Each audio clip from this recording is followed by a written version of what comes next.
Right on to the real, much love to these haters. It's time for the Lakers, it's time for the Lakers. Right on to the real, much love to these haters. It's time for the Lakers, it's time for the Lakers. Right on to the real, much love to these haters. It's time for the Lakers, it's time for the Lakers. Man, what is happening, my YouTube family? Of course, it is your boy B New. I am coming at you on this Thursday, and as you can see, man, I'm barely up out of bed. I still got on my robe. You understand what I'm saying? But I just had to crawl out of bed for this one, even though your boy got the day off.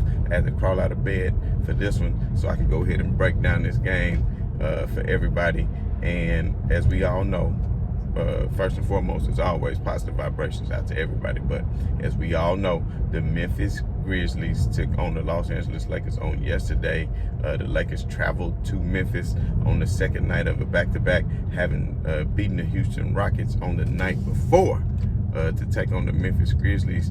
And on yesterday's show, I had predicted that the Grizzlies would win in a close one, and that the Lakers could have an opportunity to win, but I did not see them winning. And that's just about how it did play out. And we're going to get into the reasons for that in just a moment. But as we all know, the final score was 104-99. It was a pretty good defensive matchup, I will say. And I know a lot of people will keep saying, well, LeBron James keeps going out having these spectacular performances, 30-plus points a game, but it's not translating into victories. And what can the Lakers do to turn things around? And of course, everybody is hitting the panic button. Oh my God, trade Russ. Oh my God, trade THT, which, hey, I wouldn't mind if they trade THT, but you know, at the end of the day, stop talking about trading Russell Westbrook, because that's not going to happen. You know, it is what it is at this point. Russell Westbrook salary is just too much. It's $40 million a year. No other team is probably going to be willing to take that on. I just don't see any team that would be willing to take that on. So just stop talking about that. If you're talking about trading anybody, it'll be other players, and I'm not even going to get into that because we talked about that enough previously on other shows. So right now it's all about breaking down the game, seeing how you can get better, seeing what you can improve on, seeing why it is that you lost the game. And I'm going to get down into the numbers and break some of the things down here in a moment statistically. But to me, you know, y'all know, I always call it like I see it, and I lay the loss at the foot of whoever I feel that the loss belongs to. And you've seen me say a loss was on LeBron James. You seen me say the loss was on Vogel. You seen me say losses was on Fizz. You seen me say losses was on Westbrook or whatever. Now you seen me say losses was on the team as a collective whole. But in this particular case, I am going to have to put the brunt of the burden of the losses blame at the feet of Russell Westbrook, and for several reasons. And it's not just what happened in the fourth quarter and how it transpired, but mainly, this is the thing. LeBron James came out on fire, right? He had already played, 40 damn minutes last night. He played 40 minutes last night. The game ended in Houston around 10:30 or 11. By the time they did the media pressers, hit the showers, got on the plane, I'm sure they didn't land in Memphis till 1 or 2 o'clock in the morning if they were lucky. And then you try to get your rest, you know, and then it is what it is. Nobody making excuses. It is what it is. But an older team, they playing on the second night of a back-to-back. So with that being said, LeBron had to take on the mindset of one that, you know what, I'm going to come out and be aggressive early. And he came out and started lighting it up for three. He came out and was very aggressive and really put the Lakers up by, 10 or 12 points easily in the first quarter.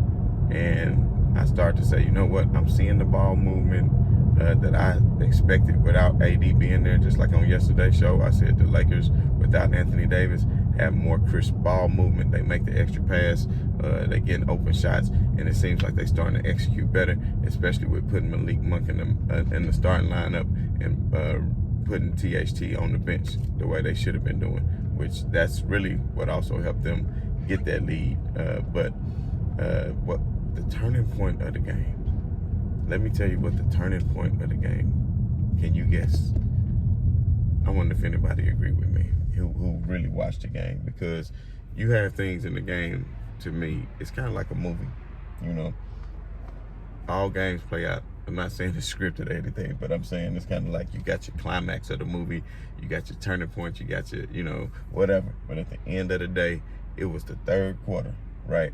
And this is what I'm saying about Russell Westbrook and some of his IQ and his decision making and basically some of his shot selections and how he chooses to shoot. But basically, it was the end of the third quarter. The Lakers were up by 8. And if you notice the trend, after they went up by 12, the lead would fluctuate 16, 14, 12, down to 8, even back down to 6 a couple times. The Lakers would push it back up to 12, 14, and that's how teams do. And you knew the league is all about teams making runs, and you knew the Grizz were going to make a run. And basically what happened was it was maybe 18, 19 seconds on the shot clock. It's the last possession of the quarter. Now, mind you this, when LeBron James went to sit on the bench with about 3 or 4 minutes left in the third, because Fed says, you know what, I got to get LeBron his rest, which was a great move to me, and then have him come back fresh in the fourth quarter. Well, the lead was 14 when LeBron was in the game, but when he sat down, when he came back, it was 5. And this is the thing, Russell Westbrook at the end of that third quarter is like 19 or 20 seconds left. You end up taking a shot with 6 seconds left on the shot clock. Now, I understand you might want to, if you miss, have an offensive rebound, but what you're doing is you're giving a team an extra possession. So if you have the ball last at the end of the third quarter, hell, they teach this in even elementary, AAU, whatever, hell, even on 2K. If you're playing 2K, well, let me go ahead and hold for the last shot. Because why give a team an extra opportunity to score? So, of course, Russell Westbrook shoots with 6 seconds on the shot clock, shoots an air ball. An air ball, by the way, which I think maybe Carmelo might have got a piece of it, and it went out of bounds off Carmelo, which left the Grizzlies with 5 seconds left before the end of the third quarter. Now, it's an 8-point game. Now, if Russ makes the shot, it'd have been a 10-point game. If he passes it to somebody else and they make the shot, it's a 10-point game. If he lets the time expire and he misses the shot, it's still an 8-point game. The crowd's not into it. You know what I mean? So basically, the Grizzlies had a chance to reset. And then not only did you shoot the air ball with too much time on the clock, you ended up, they passed it in to Ja. Ja blows right past you on the full court. You didn't get up into him or anything. You allow him to dribble right past you, pull up at the top of the key, and hit a 3-point shot. And that 3-point shot cut the lead from 8 to 5. So instead of the lead being 10 or 8 at the worst, you let them hit a 3 and cut the lead to 5. And of course, now the crowd goes crazy. And if you ever been in the grindhouse, right before the fourth quarter during commercial timeouts, they get up on the big screen, they gonna play some Yo Gotti, they gonna do something, play a fly, whatever, it's gonna get crunk in there, and they gonna get to waving the crowd towels, which of course that's usually for the playoffs, but you know what I'm saying.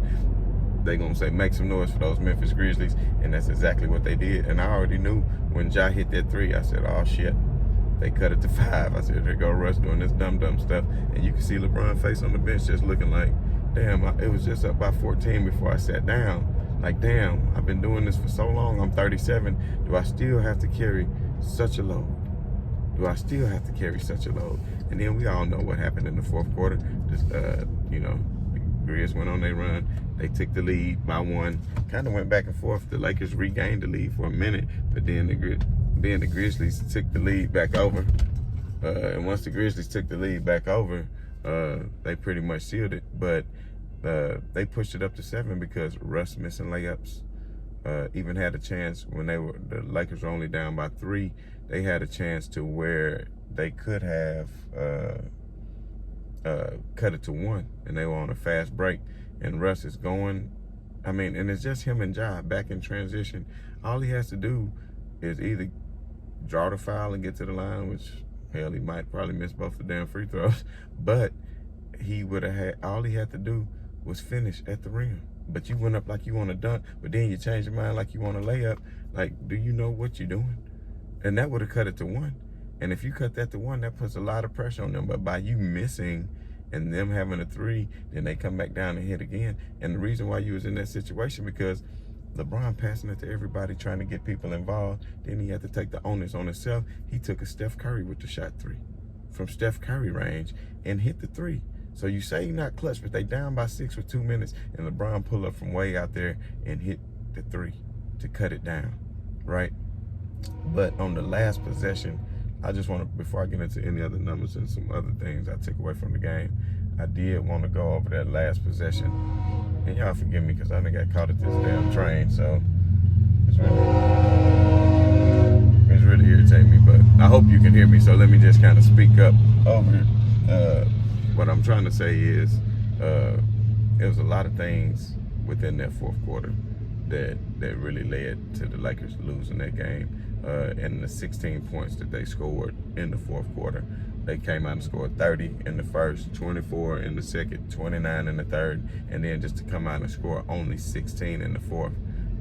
But what I was saying is, before the train interrupted my train of thought, y'all see I did that train, you know what I'm saying? But anyway, what happened is, on that last play, this is what's important to me, is however they drew it up, I think LeBron was 8 from 12 from 3. He shot the three, LeBron was 8 from 12 from 3, he shot it, what's that, 57%? 8 out of 14, pardon me. 8 out of 14 from 3, he shot it at 57%. I wouldn't have had any problem with LeBron pulling up from anywhere, taking the three last night to try to tie it up. Instead, they elect to drop the play, it looks like, for Malik Monk. Ja Morant made a tremendous play, and that's, you gotta give it to Ja Morant. Ja Morant was amazing on both ends of the floor. He wasn't backing down from anybody. He was getting back in transition, picking up LeBron in transition. It's not even his man, taking on people, stripping, swiping the ball. But anyway, back to this last play. When they drew it up for Monk, basically, Ja Morant left his man because the rotation was there. They set the pick. It was perfect. LeBron with the behind-the-back pass right to Malik Monk, who really should have had an open three. But Ja Morant rotated so quick off of his man. Who was his man? Russell Westbrook. He rotated off his man, and he left Russell Westbrook wide ass open for a three in the corner. And Monk didn't trust Westbrook to make it. And I gotta say this. I feel like Monk should have passed it to Westbrook. Westbrook was 2 from 4 from 3 that night. He had hit a couple of threes, not from the corner, but from actually a longer angle. And he's actually shooting his best percentage in a mighty long time from corner threes, and he's shooting corner threes at 50% this year. And I know all that kind of stuff is not going through Malik Monk's head. He just looked over there and saw Westbrook and said, hell no. So instead of him passing to Westbrook, he put LeBron in an awkward situation, which really could have been a foul. I think that was Kyle Anderson. Kyle Anderson, it kind of hip checked LeBron. Really could have been a foul, but they let him play on. LeBron James loses his footing, and when he loses his footing, the turnover's still on LeBron. He should have stayed down without jumping. I don't know why they jumped, but he got himself in the air. He thought Russ was cutting back door. When Russ was in the corner, he looked at him. He thought Russ was going to cut back door down to get the easy layup, and of course he was going to pass it to Russ for the easy layup. But of course, Russ not knowing, oh, am I going back door? Or am I going to stand here for three? You know when somebody on you, so why the hell when you cut if you see your man in trouble and driving? But it was not to be, and it came out just the way I predicted it. And ask me if I'm still worried that the Lakers lost 6 out of the past 7. I'm not, because guess what? They still missing a lot of key players. Do y'all realize last night that the Lakers had 2 players that played heavy minutes that weren't even in the league a week ago? They got 2 players in heavy rotation that weren't even in the league a week ago. Do you understand what I'm saying? And the Grizzlies are a hell of a team. I said it yesterday. They are for real. They are the only team that has beaten Utah, Phoenix, and Golden State this year. They're the only team that's done that. They are a perennial powerhouse. Ja Morant is a superstar. I was telling young cats last night when I was watching the game, Ja Morant reminded me of Allen Iverson, but better. And they said I was better than AI. No, we grew up on AI. AI was man, no. AI field goal percentage. I mean, AI great player. Don't get me wrong, but I'm telling you, Ja Morant ceiling. Man, that man can get to the paint and do whatever he want to do and finish at the rim. And what he has that AI didn't have is the athletic ability to finish above the rim. That's what separates the two, I think. But that's a conversation for another day. But, you know, Ja Morant put the team on his back, 6 out of 6 for threes. Bane, like I said, was going to be a key matchup. He definitely stepped in and did his thing. But the bench for the Lakers were putrid last night. They were absolutely putrid. I think that's a word, and I think it means trash, if I'm not mistaken, or some crap. Because Carmelo Anthony, I laid the loss on Westbrook too, but I also got to lay it at the feet of Carmelo Anthony, man. He was terrible. I mean, was you at Denim and Diamonds in Memphis last night when you got off the plane? Like, was you that tired? Now, his age showed. He on the second night of a back-to-back. Melo, what was Melo, a minus 15? 1 out of 8 from 3? Bruh, you was 1 out of 8 from 3. Stop shooting it! You 1 out of 8 from 3. But, of course, this is my point. What could Fizdale do at this point? What could he really do? Because he's shorthanded. You didn't have Trevor Ariza to put in instead, who would have been in the game and would have actually brought something on the defensive end of the floor and would have knocked down his damn threes. Same thing with the young Austin Reeves. Then you hear dumb takes from smooth-brained people like Chris Broussard, bro. I swear to God, bro. Like, give me his job. Give me Chris Broussard's job. Like, what kind of takes do you be having, bro? Then when I call into y'all show, y'all know who I am and don't want to let me on the air. Man, y'all like and subscribe to this, man. Let's get this going so I can break off these smooth brains some knowledge, because Chris Broussard sitting up here, the Lakers are old, and that's just what it is. The Lakers didn't lose that game last night because they was old. They were on the second night of a back-to-back, and they did seem like they lacked a little bit of energy in the fourth quarter, and that's going to play a part of it. And they have blown some leads, but it's not necessarily because of that. It's because Westbrook not finishing at the rim. That's not because he's old. That's because his ass dumb, and he's sorry when he do shit like that. But that's not going to always be the case. And Ja not going to always come out and have a monstrous game like that. But Ja's the type who put on for his city. And there was some chirps after Ja came back and the Memphis lost a couple of games. There was some chirps in the town that Memphis was better without Ja. Man, if y'all don't shut y'all dumb ass up, it'd be people like that. Damn, they is a good team without it. They well coached. And everybody is bought into the system and they all play it well. But at the end of the day, the Lakers still are in the 7th seed because, of course, Sacramento ended up pulling it off against Dallas last night. I was hoping the Clippers would have dropped one because the Lakers can get out of that 7th into that 6th. That way they won't be in that play-in. And then when they 6, I think it'll be better seeding for them. But at the end of the day, I don't think nobody going to be begging to play the Lakers in the first round. I don't care if it's Golden State. I don't care who it is. And the Lakers, I predicted they was going to take that L last night. So it's not like I'm concerned about it because I knew about it. Because they weren't fully whole. And of course, Memphis was missing Dillon Brooks as well. And when they get him, he tenacious on that wing. And he's capable of putting up points. I think he had a 40-piece this year, maybe a 35-piece in one game. But anyway, the league is just ravished right now with so much protocol. At the end of the day, when Ariza and AR-15 get back and even none, you can't go, oh, let me trade when you haven't even had two of your key components that you plan on giving a lot of minutes to play any minutes at all. The Lakers could have easily won that game. Like I'm telling you, that third quarter at the end changed the game. The game kept going back and forth, 8-point to 16-point lead, 8-point to 12-point lead, 8-point to 14-point lead, and it's at 8. And instead of Russ dribbling out the clock and taking the last shot with 1 or 2 seconds on the clock, he shoots it early, air ball, leads to the fast break. Not even the fast break because the ball went out of bounds, leads to the set play of Memphis, and then you just let Ja dribble right past you. And another thing, Russell Westbrook, grow up, fam. I understand you upset. I understand it's a lot piling on you. You understand? And I can only imagine. And trust me, I've been there because I've been viral. And I had a whole lot of people talk a whole lot of shit to me, both on the internet and in person. But at the end of the day, man, just chop it up and let it ride like players. You understand what I'm saying? You at the press conference, LeBron is the ultimate professional. You think he happy about what's going on, but he go out and he answer the reporter's question and get them what they want to hear, because it's called being a professional. You and your one-word answers because you frustrated and you mad and being rude with the reporters and all that, man. Nobody got time for that negative energy, bro.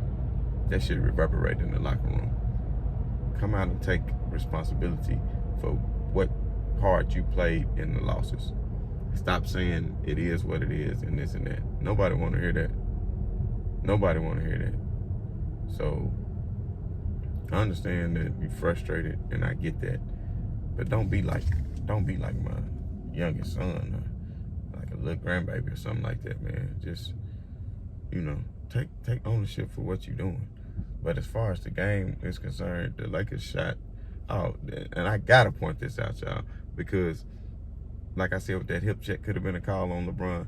Y'all just be honest. Now LeBron is even shooting his free throws good. I think he was 7 out of 8.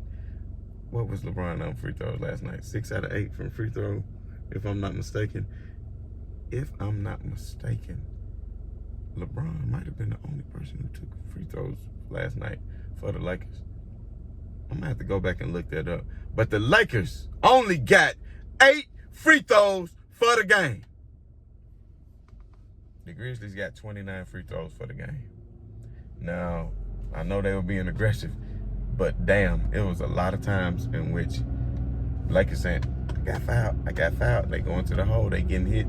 They was not getting that same kind of love. And of course, we know the play LeBron did kick out his leg. I will agree, he kicked out his leg. But on the same note, old boy landed in his landing space. So I think LeBron would have got the call had he not kicked out the leg. So that was a kind of turning point in the game. But I will not disagree with that call, because I pretty much think, you know, the same thing, that LeBron, you know, did kick out the leg. But at the end of the day, it is what it is. Lakers still got a lot of games left, y'all, to get things turned around. And I know their schedule going to toughen up, and they had the easiest portion of their schedule, but that's good. They need games like this. If you notice, they play close games to Chicago. They play close games to Phoenix. They play you understand what I'm saying? To Golden State. And they playing up to the competition, and that's a good thing. And these next few games, I think the Lakers can easily get back over 500. They're going to be playing Portland. Then they get a rematch with Minnesota. This is going to be without Anthony Davis, so they won't have anybody to match up against Karl Anthony Towns, which is going to make it a little bit more difficult. But, you know, I think it's good. They can just play big, do what they got to do, you know, play Dwight a lot more minutes. I don't think DeAndre Jordan is going to be a part of the plan anymore. They may need him, because you just never know. What if Dwight goes on protocol or, you know, is injured? Then you don't have any big man. And LeBron James, even though he's been playing center, can play against the smaller centers of the world. You do not want him matched up against Karl Anthony Towns in the paint. And that's just what it is. He's a tremendous talent, and he would, you know, especially at this stage in LeBron's career, that's not what you want. But then after Minnesota, they take on Sacramento, who's playing well. That's a winnable game. Then they play Atlanta, who's not been playing well. That's a winnable game. And then they get their last game of the year against Memphis, when Memphis come out to LA. And of course, after that game like that, and hopefully by then, the Lakers will be having some of the players out that they're missing will be back. And they can have another rematch of a great game that was on last night. And then after that, they take on Sacramento again. So I think out of these next games, the Lakers can get back at 500 or a little bit above. They'll be just fine as things start to settle. We already know it's been, a couple weeks since Anthony Davis' knee injury. They predicted him to be out for a month. So with all that being said, he might not be out for too much longer. You give him another 2 or 3 weeks, he'll be back. You'll be starting to inch up towards All-Star break, and then everybody will start playing their best basketball. And plus, at that point, you'll have none into the game. He's gonna have to start, you know, learning the system. I'm pretty sure he's been learning a lot while he's been sitting out You understand what I'm saying? But at the end of the day, I just feel like that the Lakers, I'm just not concerned. It's something about it that just not concerned me. It just doesn't concern me. All they need to do is get in the playoffs, because they showed you last night they could play with anybody. And Memphis is a damn good team.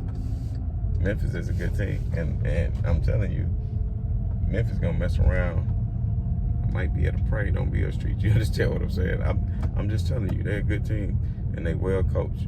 But at the end of the day, fam, I'm not concerned, because these layups, he just got to make them. Like, if Russ makes that layup, they end the game. If he doesn't make that bonehead decision, it's about tape, film, and practice. And because of the protocols, they just haven't been able to do that. But the bench, like I said, was terrible. Stanley Johnson was a minus 15. Collison was a minus 15. Like I said, these dudes weren't even in the league long ago. But they was minus. Carmelo Anthony was like minus 18. Like I said, he was terrible last night. Think about it, 1 out of 8 for 3. If he just make a couple more of them threes, they win. So why be panicked? You know? And I know there's a lot of people that's happy that the Lakers are losing. And then there's a lot of smooth ass brain people that blame it on LeBron, like it's LeBron fault. He doing it, and then some dumbass to say he stat pad. How the hell you stat pad if you in close games? Stat padding is when games are out of reach. Either you down by a lot or you up by a lot, but you still in here playing. That's stat padding. That's stat pad. I use stat pad in a close game, and then want to blame losses on him when he doing everything. He not just getting meaningless stats. You know, you can say what you want about Russell Westbrook and his turnovers and whatever, but he still had 12 assists last night, and those 12 assists was needed, and they helped the Lakers establish. Come on, man. Some people just don't know how to drive. But anyway, man, I think on this note, before I end up out here having a wreck with these people, I might need to go. But as always, you know, we're going to check back in on it. I'm about to go crawl back up in the bed. You understand what I'm saying? It's been a long show this morning. I appreciate everybody who stuck with me through the whole way. So as always, this your boy B New. Right on to the real. Much love to these haters.